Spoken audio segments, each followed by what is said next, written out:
Take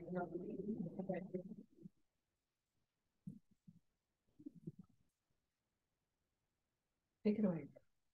Hi, and welcome to part 4 in our series of events on smart moves. Now, if you're joining us for the very first time, my name is John Quinn. I'm sales counselor here at Ring House, and Ring House is located on the campus of Charles E. Smith Life Communities, which is home to over 1,100 residents.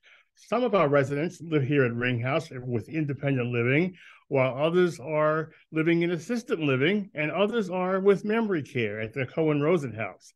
And some residents are living at Hebrew Home while they transition from the hospital to rehabilitation and then hopefully to home. Now, I'd like to take this opportunity, as I do every time we have this event, is to invite you to come in and visit us. You can give me a call anytime at 301-816-5050 for a tour. That number again is area code 301-816-5050. So if you're looking for assisted living or independent living, I could be one of the people you could talk to and we can chat a bit. Now, let's face it, nobody wants to leave the place they've called home for the past 20, 30, 40, maybe even 50 years. But eventually that day will come when you'll have to make a decision to move. And then one of the biggest decisions is, when should I sell my home? And how do I go about doing that? That's why our partners and friends, Jan Brito and Laura Quigley from Capital Senior Solutions, are here to help you this morning with some good and sound advice. So take it away.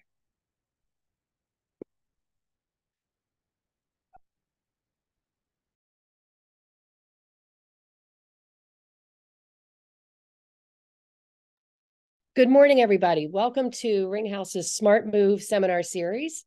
Today, we're going to talk about when and how to sell your home. So Laura Quigley and I are partners in Capital Senior Solutions. We are residential realtors who've been practicing real estate for 18 years in Montgomery County, Washington, D.C., and close in Northern Virginia. I lead a small team at Compass called Brito Associates, and we have a division called Capital Senior Solutions that works with older adults and their adult children making late in life move decisions. My business partner, Laura Quigley, and I each have an advanced designation called Certified Senior Housing Specialist, which qualifies us specifically to guide older adults through a very important transition. We are also certified senior downsizing coaches. We find that folks who contact us for information may be quite a ways away from being ready to take action and may need some coaching to help them process all the information and emotions that accompany a decision like this. In addition, we have our monthly Downsizers Club, which is a small support group that meets monthly. This gives folks an opportunity to share with their peers who are going through this same thing. We share resources, successes, challenges, and everyone gets homework each month. That's a portion of our practice, but we also work with first-time buyers, move-up buyers, and investors. We've been very active within the local, state, and national real estate community, volunteering with various organizations. Most recently, I was president of the Greater Capital Area Association of Realtors in 2021. So we do like to keep our finger on the pulse of the market. It's important to understand how bidding wars work, and that's something we will be addressing later on in this seminar, because there's a lot of strategies involved since they are still occurring. Now, I'm not implying that it happens on every transaction. In fact, we've seen a lessening in certain areas and certain price points, but they're still occurring, so you do need to be armed with the knowledge to be competitive should you find yourself in that situation as a seller. So let's go into a little bit of a history lesson, because I think it's important to look back on where we've been and what the current market looks like. So as we begin to recover from the economic effects of the global pandemic, housing was on the minds of not only buyers, sellers, and real estate professionals, but also economy watchers who know how important residential real estate is to the overall economic picture. Uncertainty in the housing market last year and some hyperbole in reporting on the market made it very difficult to look beyond short-term trends and focus on the fundamentals of the market. While we will not have another year like 2022, it's helpful to look back in order to plan for the future. It's also important to understand the conditions in our local market rather than focusing solely on what's going on in the national housing market. So let's go back to 2019. We were enjoying historically low interest rates. Those of you who might have refinanced during that time might even still have 2 or 3% interest rates. Lucky you. Prices were holding steady. Keep in mind, I'm talking about the DC metro market. You may hear national statistics on the news, but all real estate is local, down to the zip code. Inventory shortage was not yet critical, and we saw occasional price escalations and bidding wars. Median home prices had been rising steadily since 2009. Then, March 2020, everything changed. When COVID hit, nobody knew what to expect about anything, much less how to handle buying and selling homes. Sellers who had homes listed withdrew them. Open houses weren't allowed. Buyers who had been looking were not willing to do that during COVID, so things initially came to a screeching halt. Realtors didn't even know if we still had a career.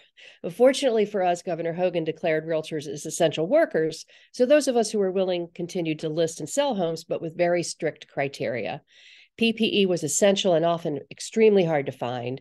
We scheduled showings with no overlapping appointments, shoe covers, masks, sanitized after every showing. It was quite the scene. But then the frenzy started, and inventory dropped drastically with all the sellers pulling their homes off the market, which caused incredible bidding wars and price escalations. 30 to 40% of all transactions involved bidding wars. Buyers were buying property sight unseen. Realtors were either FaceTiming them from houses or sending them videos. And people were doing home inspections prior to writing their offers so that they would not have to have that contingency in the offer, making the buyer more competitive. Appraisal and financing contingencies were being waived by buyers in a position to do so. It was pretty remarkable. And low interest rates continued, and low inventory got even worse. With so many people working from home, interest grew in suburban and rural areas since commutes were no longer a factor, and nobody knew how long this was going to last. But then over the summer, the housing market did an about face. It was like there was really two separate markets, from frenzied to freezing, from multiple offers to withdrawn listings. Monthly sales activity fell to levels not seen since 2012, and prices began to drop sharply from their peaks. Sales dropped 18%, the lowest since 2014.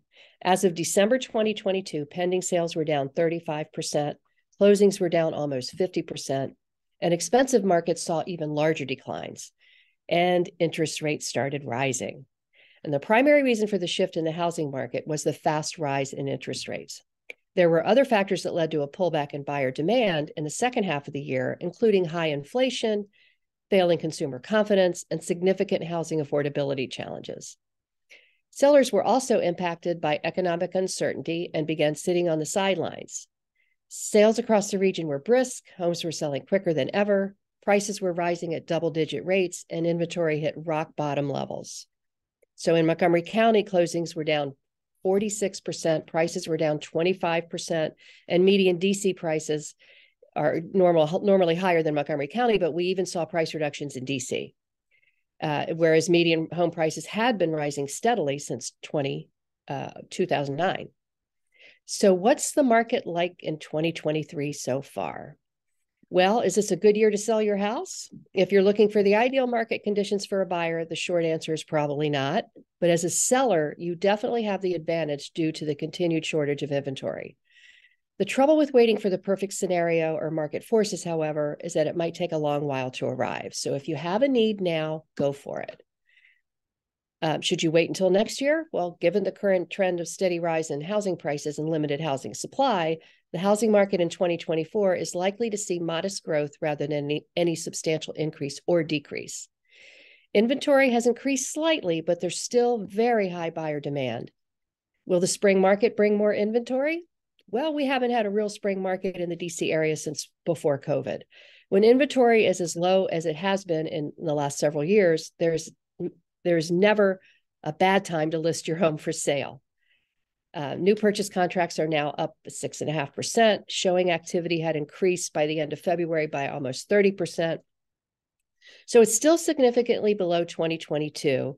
And for this week, we even dipped a little below the line for 2019. Now, recall that we used 2019 for comparison to represent a more typical market than 2022. There were fewer new listings by the end of February than what happened in similar weeks in 2022 and 2019. Sellers who have locked in mortgage rates in the 3% range will need strong motivation to add their home to the market. Now, many of you listening here may have the fortune of having your mortgages paid off, which is a wonderful thing, great position to be in. People are staying in their homes longer, an average of 10 years. Repeat buyers are staying in their home an average of 15 years, and first-time buyer 18 years. So therein lies the issue with the inventory shortage. People are staying put. And a lot of buyers are skipping a starter home and waiting until they're a little bit older to buy. And then there's the aging in place movement, the village movement. I'm sure many of you are aware of the village concept here in Montgomery County, where we have over 26 villages. It's where you can age in place in your home and you have neighbors helping neighbors. So that's quite an attractive option for many people. We're still seeing price escalations and bidding wars, but they're not as prevalent. We may have fewer offers, for instance, 2 instead of 15. In some zip codes and price points, we're also seeing buyers ratify for asking price or below with contingencies. In some cases, sellers are even offering closing help to buyers. So what's the story on these interest rates? At the end of 2022, the average rate on a 30-year fixed rate mortgage was 6.42%, which was down from the November peak of 7.08%, but rates were still double what they had been at the beginning of the year. Mortgage rates rose faster than they had at any time since the early 1980s. Mortgage volumes hit a 26-year low in 2022. The rapid rise in rates severely eroded buyers' purchasing power, pricing many would-be buyers out of the market and making many others pause their home search to wait for rates to come down. Rates rose to 7% last November, a 20-year high. They're now trending downward, however. I think yesterday's rate was barely above 6%. So, of course, they fluctuate daily, and we never know what can happen from one day to the next. We'll never see 3% again, though. 5 to 6 is the new normal. By the way, let's put this in a little bit of perspective. The average mortgage rate in 1981 was a whopping 16.63%. And we even saw some 18% interest rates during that time. So compared to that, 6% is not so bad. Lawrence Young, the chief economist for the National Association of Realtors, predicts that the mortgage rate will be around 5.5% by the end of summer, which opens the market to more buyers, but it remains to be seen what will actually happen with those interest rates. And then there's home building activity, new construction. For 10 straight years, they've been underproducing, the builders, and we're going to need at least 2 to 3 years to balance that out. And so the shortage will continue in that area. Now, the burning question about, are we in a real estate bubble? A lot of people remember what happened with the mortgage meltdown in the 2007, 8, 9 period. Well, as we mentioned previously, there is still a severe shortage of inventory. There are more jobs, record low unemployment right now. There are no subprime loans anymore. There are very, very low mortgage delinquency rates and very few foreclosures historically. So we are not in a bubble like we were early in the decade. And a big difference is people have a lot of equity now. So in the past, when we had the meltdown, there wasn't the equity, and that's what caused the problem. So I think I've spoken long enough for now. I'm going to turn it over to, actually, let's talk about the top priorities for home sellers. You want to get the most amount of money, of course, in the shortest period of time with the least amount of hassle. So that's where Capital Senior Solutions comes in. So our agenda for today to continue, I think I didn't go over the agenda. I skipped right by that. Well, let me just quickly tell you what we're going to be covering. I talked about the history of the real estate market. We addressed the housing bubble. And now Laura's going to start with buyers, types of buyers. Right. All right. Do I need to? And by the way, folks, if you have any questions, go ahead and put them in the chat and we'll monitor the chat as we go. All right, everyone. I'm Laura Quigley. I'm Jan's business partner, and I'm going to take the perspective of if you're ready to do your home, sell your home, what does it look like in today's market? Probably, if you're on this call, if you're in our audience, you probably own a home. Am I right? And you probably have owned that home for a while. It could be 10, 20, 30, sometimes even 40 years. So it's been a long time since you've gone through this process. And what I like to kind of have people think about is, what did you pay for your home when you purchased it? And what is it currently worth? So just by the fact that you have purchased that home years ago, chances are the price has gone up and you have equity in your home.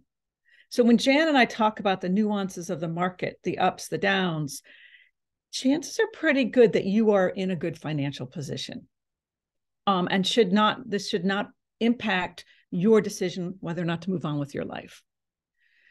I look at real estate as life decisions. In life, people are getting married. They're having children. They're upsizing. They're downsizing. Life continues to go on. And if we try to time our life around the real estate market, we're going to be stuck. So I always say, live your life, and we will work with you to figure out how to best capitalize on the investment that you've made. So let's talk about the types of buyers that are out there.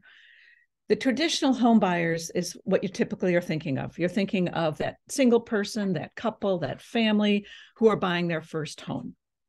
And as Jan mentioned, there's low inventory. There's a lot of them out there. We kind of make a joke in real estate, like maybe it's not the best joke, but that COVID was a really good marketing for real estate. People were stuck in their homes. So what happened? They figured out what they liked about their homes, what they didn't like about their homes, and what they wanted in their next home. So they've already got a good sense. We have educated buyers that got a good sense of what they want. People also saved money. So they've got nicer down payments. They didn't go on vacations. Maybe they did some takeout dinners, but they weren't making major purchases. So you've got people with a good down payment. You have people who know what they want. Yes, interest rates have ticked up, but buyers are adjusting to that. And just as I'm saying, you don't want to put your life on hold, buyers don't want to put their lives on hold. They want a home. They're actively looking for a home. They're tech savvy. And it's really interesting. These types of home buyers currently, they are not interested in that traditional fixer-upper. They would prefer to buy a home that's move-in ready, meaning doesn't have to be HGTV ready, but they want to be able to move in, live there, and over time dip into their savings if necessary to make renovations. They don't want to buy a fixer-upper that they then have to spend money to be able to live there. Doesn't mean your house has to be perfect. It just means that you may need to tweak a few things to make it desirable to buyers. The other types of buyers are builders. And if you're living in Montgomery County, there's a lot of builders out there looking for properties. I think there's over 80 at this point. There's pros and cons to builders versus traditional home buyers. Traditional home buyer may offer you a higher price, but they typically have contingencies and they have a set date where they need to move in. Whereas a builder may offer you a lower price, but have more flexibility for either the day they want to purchase, or one thing we often see with builders that makes it desirable is you can just move out, take what you want to your new place, move out, and leave the rest behind. And you don't have that expense and that stress of trying to have a broom swept clean house. It's very similar with investors. Investors are not going to tear the house down. They're going to renovate that home. And so again, pros and cons, they may have a lower price. So when we put a house on the market, we try to look at all these buyers and find the best buyer for you and for your property. So next I'm going to talk about the actual listing process. And again, I'm assuming you probably haven't done this in a while. And so if you have, I apologize if I'm repetitive, but I think it's important to understand what the process looks like. First thing I highly recommend is you interview some agents, particularly agents, and I apologize if this sounds self-serving, but agents who work with this type of move, because there are a lot of moving pieces in any move that you have. But when you get to this move where you're going from typically that larger family home to a smaller space, there's a lot of moving parts. And one of the biggest parts is what to do with all this stuff. So you want to work with somebody who has the ability to help you figure that out and has sort of the resources to help you. So the first thing is you interview an agent, pick an agent, then you sign what's called a listing agreement. That is your agreement on how this agent is going to work for you. It's going to detail how long the listing agreement's going to be for, what the commission is going to look like, and what services they are offering. So you commit to working with an agent, then you start with the agent doing what's called your home preparation plan. And, be realistic. We all live in our homes. We stop noticing what might need to be done in our home. So the agent's going to walk around with you, and we're going to kind of come up with a plan that says, here's what you want to do. Here's what's going to make the most sense for you in doing, to preparing your home. The next step would be the marketing plan. So you're going to want to, we're going to work with you to figure out the best marketing plan for your house. And what's really interesting is with these buyers, the first time they see your house, the first showing is online. Okay. So it has to look good. It has to shine. So we're all about making sure you've got beautiful photos, you have a floor plan, because we want to weed out people that are not going to be interested in your home. And we want to draw in the people that will be interested and get them excited about the home. So the professional photos, floor plans are key. The way we like to market homes is with, we work for Compass, and our brokerage offers the ability that we can do what's called a private exclusive. So we can put within our own database your property, and we can get feedback from our other agents. We'll get feedback on price. We might get feedback on condition. I think of them as data points as we get ready to go on the market. Sometimes it might lead to a sale before it even goes on the market. If there's a buyer out there who, let's say, really wants your neighborhood and is willing to pay your price. When we put our properties in pre-market, we tend to put an aspirational price in there. So then the next step is we're getting it all ready. Our local multiple listing service, once you market publicly, it has to be in the MLS. So what we'll do before we market publicly, we put it into coming soon status. What coming soon status is think of like a movie trailer. So you've gone to the movies, you've seen this movie trailer, and you really want to go see that movie, and you're all excited about it, but you can't because it's not available. That's what coming soon is. We might put it on for a week or two in coming soon, just so buyers can see that it's there. They can talk to their lender to make sure their lending programs are in place, and they schedule appointments. So we know that, let's say, for example, the home is going to be available to be seen on a Friday. If it goes in a couple of weeks at a time, we can see if people are making appointments to see your home. If they are, great. If they're not, maybe we need to do some adjusting. So it's another way to get data about the best way to sell your home. Once it's gone live, that's when we do the open houses. We often like to do open houses for the neighborhood ahead of time. You all know you have nosy neighbors. You all know they're going to come to the open house. So we'll do a private showing for them, kind of get them through. Maybe they can reach out to people they know, but the day of the open house, we have real true buyers coming in that we can promote your home to. So I just went through a lot of stuff very fast. I know I talk quickly. Does anyone have any questions, or are there any questions of the chat at this point? No? All right. So now let's talk about the exciting stuff. What happens when you get an offer? What is an offer? How do we negotiate offers? Well, it's really interesting that in this region, the actual offer is the complete contract. It's all the details. Okay, so what I like to say when I'm working with buyers is we want to write the contract so perfect that the seller just signs it and is all excited to move forward with you. It's not typically the case. Usually there's going to be some back and forth negotiation. But what's nice is it's very clear. They're going to tell you the price. They're going to say when they want to take possession of your home, and they're going to talk, it'll have all the contingencies laid out. I'm going to talk about the contingencies in a minute. So in terms of timing, people are always asking us, how long is it going to take for my house to go under contract? And, there's national averages, there's Maryland averages, there's Montgomery County averages. It really comes down to your neighborhood. So when we meet with you, we'll do a deep dive analysis of your neighborhood to look to see how long does it typically take homes to sell. It's usually fairly quickly, especially with low inventory. So let's say, for example, it took 7 days from the time people started seeing it till you actually got a contract in hand. And we negotiated it and everyone's happy and you're moving forward. Typically, it's about another 30 days before you go to closing, before the buyer is going to take possession of the home. In this situation, when you're selling that long-term home and you're maybe moving to a community or a smaller property, that can seem a little stressful and a little tight. So we have ways to strategize to make that easier for our clients. Let's talk about contingencies. You always hear the word contingencies. Typically, the top 3 are the home inspection, the financing, and the appraisal. Home inspection, it makes sense. If you're a buyer and you're buying a property for the first time or buying a new home, you want to understand that home. So we see different types of home inspections based on how competitive the market is. The first being, let's say there's a lot of competition, a lot of people interested. A buyer may ask if they could do a home inspection before they write a contract for you.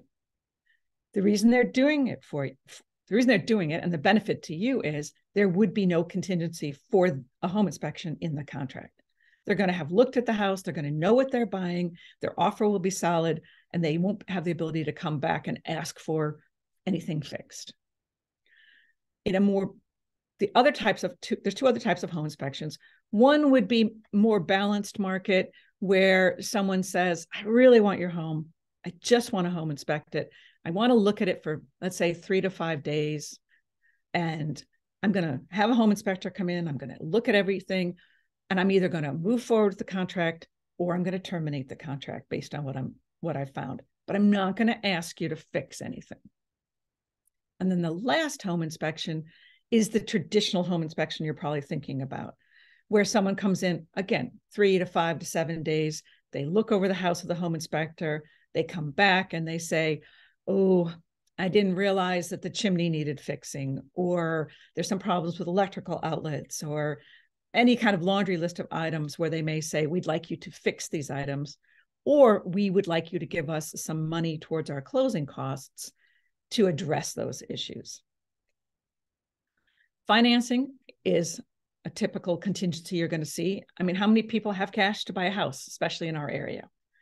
So most people are going to be seeking financing.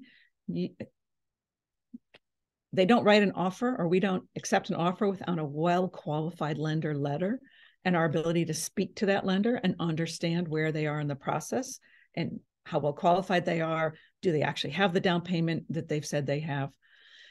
Financing contingencies can take anywhere 14, 21 days. During that period of time, should the buyer be rejected for their financing, they can terminate the contract. Sometimes in this competitive market, we see people who are actually getting financing, but they feel so confident that they will actually waive the financing contingency. If they don't get their financing, the penalty to them is they have done what's called an earnest money deposit for you to procure your home. Usually it's around 5% of the sales price. And that becomes the at-risk money that you get to keep if they did not have a financing contingency to protect themselves. And lastly, appraisal. If they're getting a loan, the lender wants to make sure that the property is worth what they're going to lend it for. So usually an appraisal, same thing, 14, 21 days. I briefly mentioned seller subsidy. That is when the buyer asks the seller to provide some funds to help them with closing costs. We typically see that in a home inspection scenario. But the last item, which I want to talk about, which I really think is a game changer for all of you at this point in your lives, is what's called the post-settlement occupancy, or you may have heard the term rent back. So let's say, for example, you're moving into Ring House and your apartment's not going to be ready for 2 months, but you're nervous, you want to get your house sold, or you might need those funds to sell your house for the moving costs. So we put on the market, we get an offer, and what we negotiate for you is the ability to stay in your home until you're able to move into your new residence. Sometimes that comes in the form of you having to pay the buyer's new costs. Sometimes it's free. It all becomes a negotiation. but it allows us to give you that buffer and reduce your stress when you're trying to move into your new property. So again, I talked about a lot of things. Mm-hmm. Any questions come up? All right. Well, I'm going to hand it off to Jan to talk about that situation of the stumbling block of what do you do with all your stuff that you don't want to take to your new home. So oftentimes that is the first thing sellers think about when they start thinking about, I need to sell my home, or I need to move to a new community, maybe even to the ring house. What do I do with this house full of stuff? I've lived here for 40, 50 years and every closet is overflowing and I don't know what to do with all this stuff. Well, I can tell you it's never too early to start that process, even if you're a year away, maybe even 2 years away from selling your home. As a matter of fact, in my introduction, I mentioned our Downsizers Club, and these are all people who are anywhere from 1 to 5 years away from doing anything. One of our members is on a priority list for a community and already knows she won't move for 5 years, but she started downsizing now. And that way you don't have to be overwhelmed with thinking you have to do it in a hurry or do it all at once. How do you eat an elephant? One bite at a time, right? So you can start by spending 15 minutes a day on one drawer or one closet or one collection, like hats and gloves or coats or linens or dishes or towels or holiday decorations. Don't think you have to do it all at once. And remember that there are professionals out there who can support you in this process. But like I said, it's never too early to start this part of the process. So how do you decide what to do with what you've got? Well, there's the necessities that you're going to need for, daily living. There are family heirlooms that you might have that, how many of us have inherited things from prior generations, maybe even multiple generations, and have a house full of things that we haven't even been using, but that are there to find a new home. And then you've got your sentimental items or keepsakes, your gifts, your photos. I know one of the topics we talk about in our Downsizers Club is photo collections and how to sort them and what to do with them. I mean, remember before the digital age, you might have 4, 5, 6 copies of the same photo. Do you really need that many copies now? Or maybe you would prefer to digitize your photos and have them online so you can always have access to them. And then there's the disposable items, things that have no sentimental value and you don't need for your new residence. And then there are things that you might want to donate to a charity. We can share with anyone who's interested a donation and resource list of local charities and what types of donations they'll take, and also how to dispose of certain things like medical equipment and things like that. And then there's the stuff that is absolutely trash. If you're having an estate sale, I would say let the professionals decide what's trash, because often we think that our collections are worth a lot of money and they may not be. On the other hand, you might have something you think is trash that's actually worth a lot of money. And then there's the valuable items that could potentially be resale value for you. So how do you sort through all this stuff? Well, we like to use this color-coded system. So you get either, the painter's tape in different colors or the sticky notes, Post-it notes in different colors. Say you want blue for everything you're taking with you. So go around your house and put a blue sticky on the stuff you want to take with you. Maybe you use purple for things that you think or that you hope your family members will take. Maybe green for cash for the stuff you want to sell. Orange, for instance, for things you'll donate, and then hot pink for things that are going to the trash. So that's a good way to get started. And again, don't think you have to do this in one sitting or even for 3 hours at a time. Take one day and do it for 15 minutes and build up. So that's a little bit about the stuff. Now, I would not encourage anyone to try to do a yard sale. I mean, there's so much work involved. There's very little return, and the anxiety that you go through leading up to it and preparing for it, not to mention the physical aspects of moving and lifting and carrying things. The last thing you want to do is get injured. So make sure you surround yourself with qualified professionals. And this is a list of some of the types of folks that you would be potentially involved with regarding the sale of your home. But one of them is, we have it highlighted even, is a move manager, professional move manager. I don't know if any of you are familiar with the concept, but they are lifesavers, especially dealing with a late in life move. These are professionals who will come into your home, help you label with the color coding, help you pack, sort through items. They will get items you want donated to the donation point, things that are trash. They can arrange to get that hauled to a transfer station or a dump. They can arrange to have items shipped to family members wherever they might be. They can draw a floor plan for you of your new home using your existing furniture and what will actually fit there. And then on the other end, they'll actually be there to unpack for you, hang pictures, put away linens and dishes, so that when you come home, you just turn the key in the door and it's all set up for you. How wonderful is that? Yes, there's a cost involved, but when you think about the time it saves you and the anxiety it saves you and the ease on the physical nature of the move, it's really a small price to pay. An estate liquidator is another person that you might want to bring in. A lot of move managers are familiar with the value of certain items and certain collectibles. However, we strongly encourage you to consider an estate liquidator who can come in and look at the collections you have and tell you if anything has value and if it's worth having a sale. It's a very enlightening process.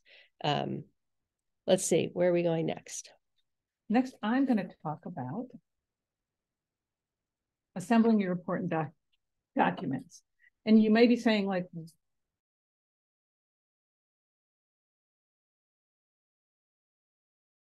you're muted.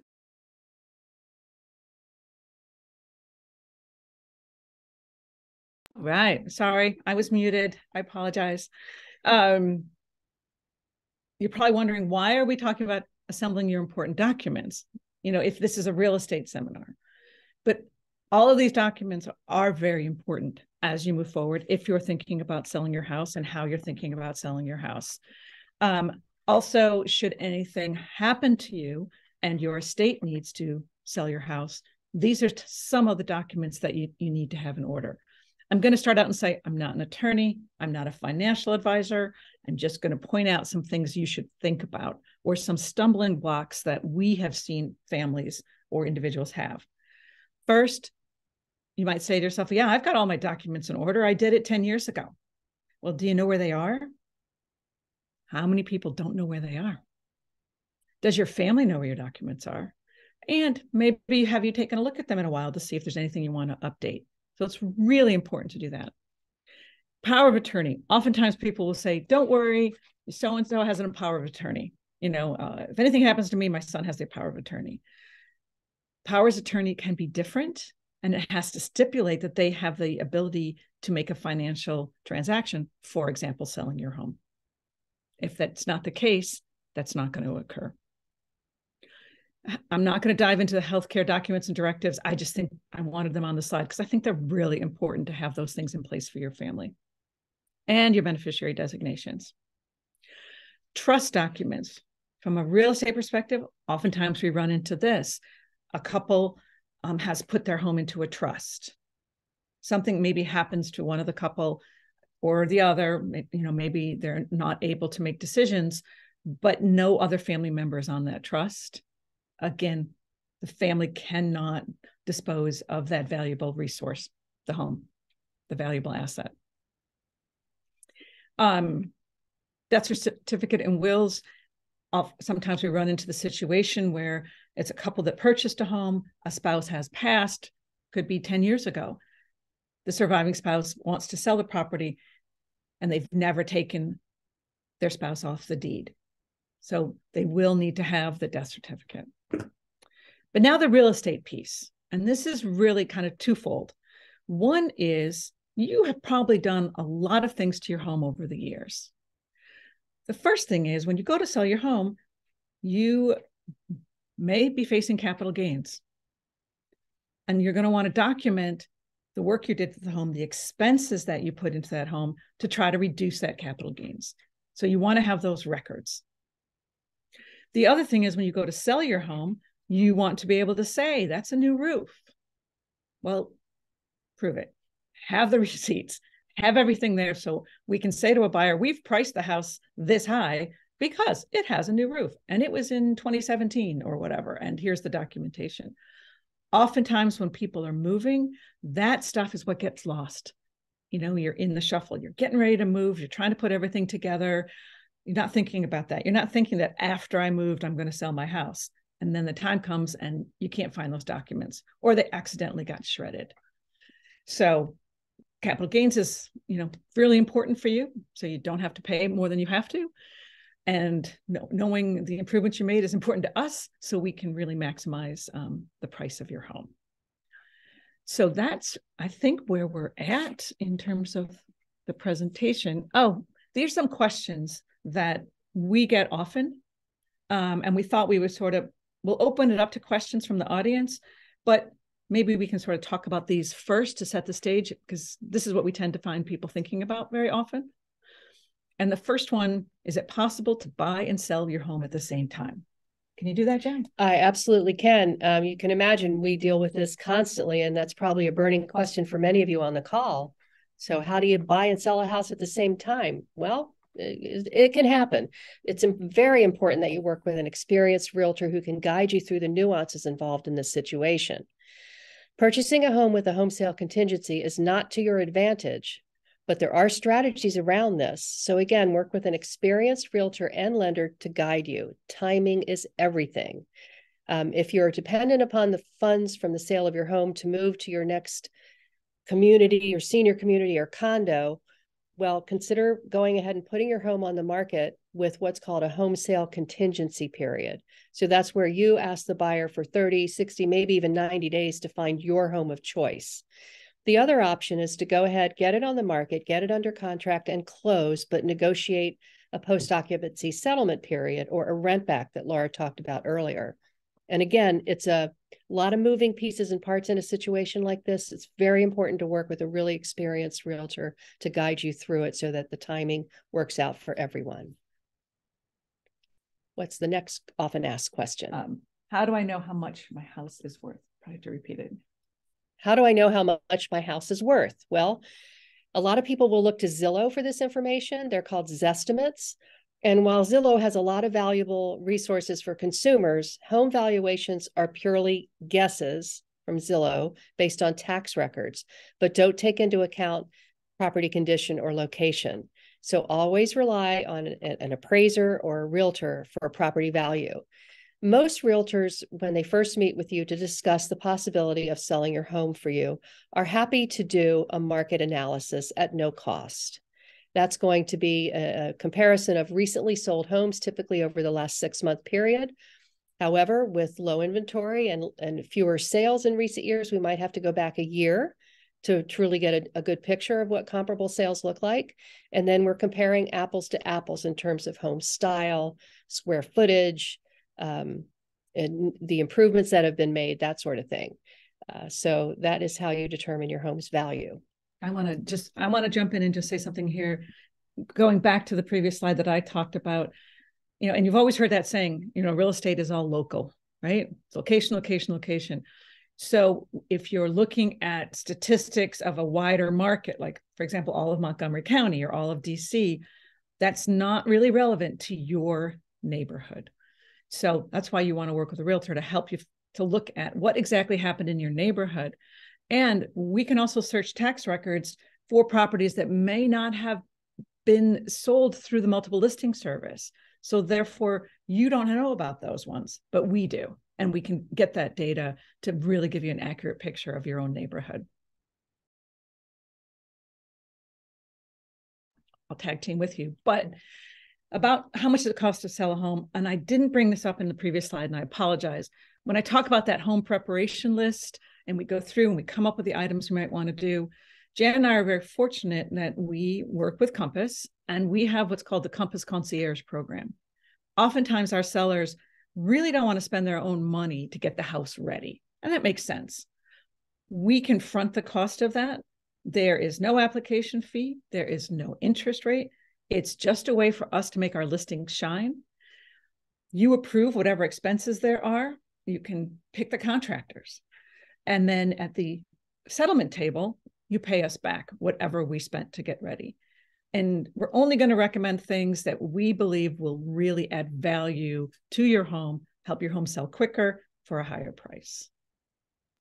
One thing I would add to that, though, Some of you may be thinking, well, I don't want to go to the trouble of painting and making improvements. I don't care. I want to sell my home as is.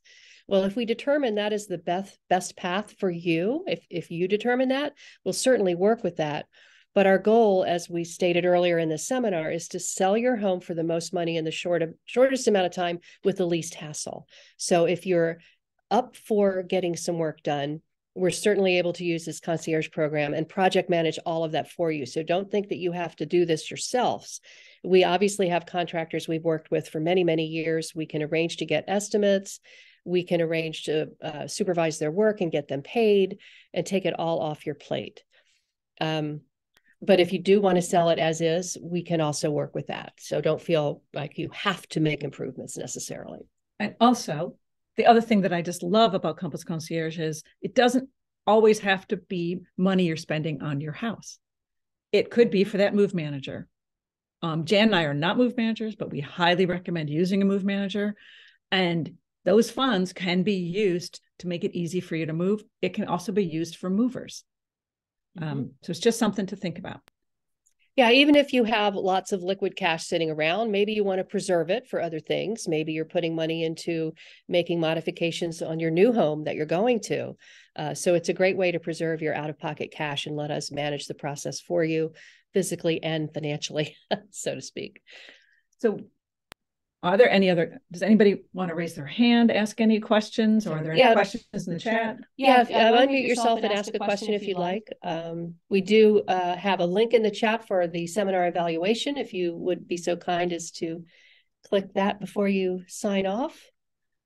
We certainly hope you found value in today's presentation. I know we've only been talking for about an hour, and it's a very complicated process to list and sell your home. There's certainly lots more details we could go over, but in the time we have today, we wanted to share what we've shared with you and hope that you found it valuable.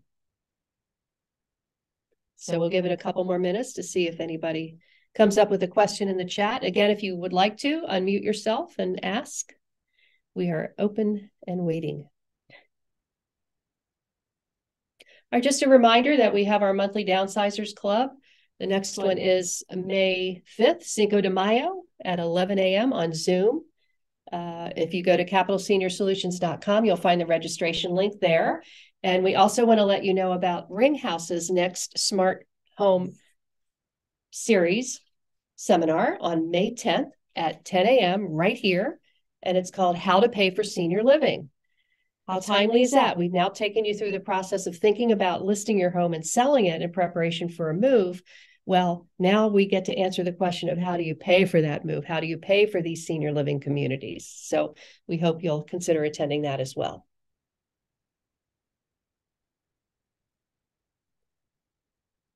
All right, well, it looks like we don't have any questions in the chat and no more questions from the room. So please feel free to reach out to us one-on-one if you have a personal question that you don't want to put into the chat. Give us a call or email. We're happy to help you through this process in any way that we can. And if you'd like a tour of the Ring House or any of the various areas here at Ring House, from independent living all the way through to nursing care, John gave you his number in the beginning of the presentation, and you could also reach out to Angelique Jackson here at the Ring House. Thank you so much. And she'll put her number in the chat. All right. Thank you, everyone, for coming. Have a wonderful day. Enjoy this beautiful weather. Thank you.